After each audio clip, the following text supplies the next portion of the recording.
Today we are starting our next topic of the chapter, that is next characteristic of living beings, that is consciousness. The most obvious and technical complicated features of all the living organisms is the ability to sense their surroundings and respond to these environmental stimuli. Stimuli means it is the detectable change in the physical or chemical structure of an organism's internal or external environment, which could be physical, chemical or biological.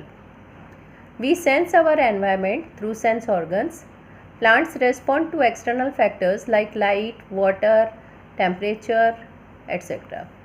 All organisms from the prokaryote to the most complex eukaryotes can sense.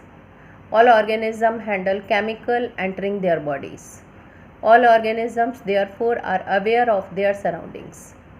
Human being is the only organism that has self-consciousness. Consciousness becomes the defining property of the living organism. Diversity in the living world, that is now complete explanation. Earlier we studied in short. The number of species that are known and described range between 1.7 to 1.8 million. This refers to the biodiversity or the number and types of organisms present on the earth. Nomenclature.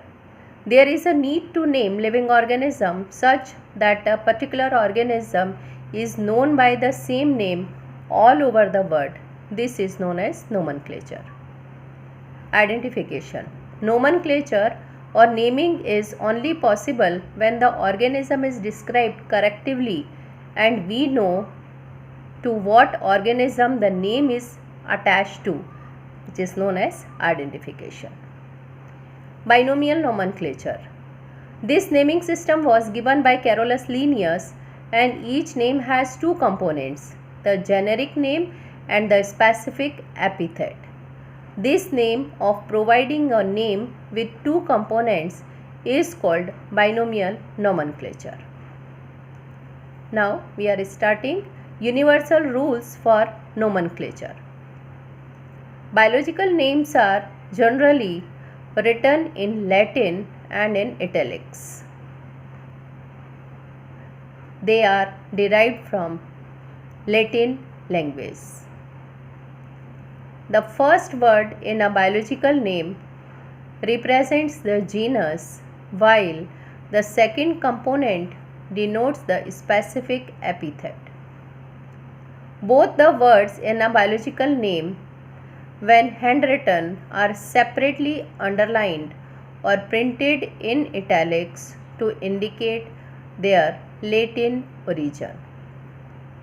The first word denoting the genus starts with capital letter, while the specific epithet starts with a small letter.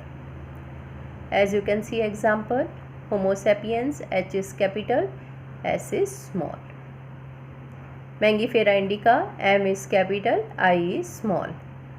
Pavo cristatus, that is P is capital, C is small. Classification.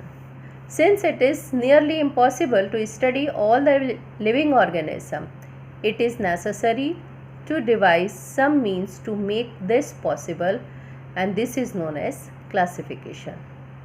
It is a process by which anything is grouped into convenient categories based on some easily observable characteristics. Taxa.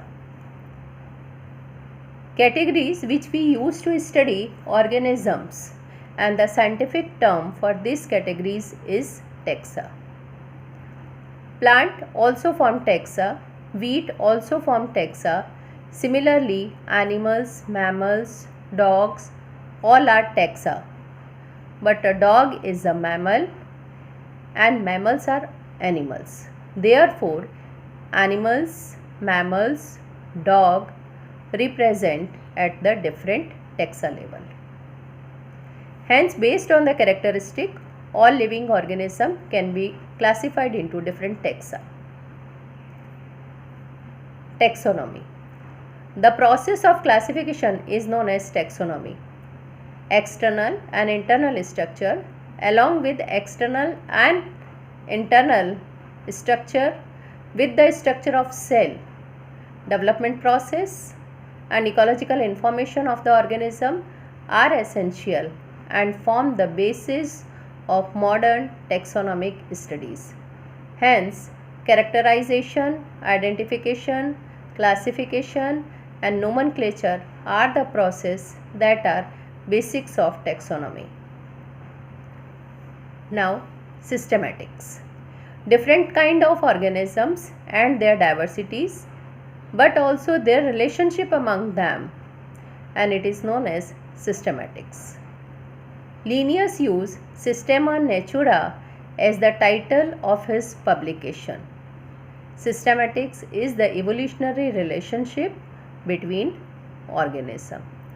Today, whatever I have taught you, I am sending you its PDF. Thank you.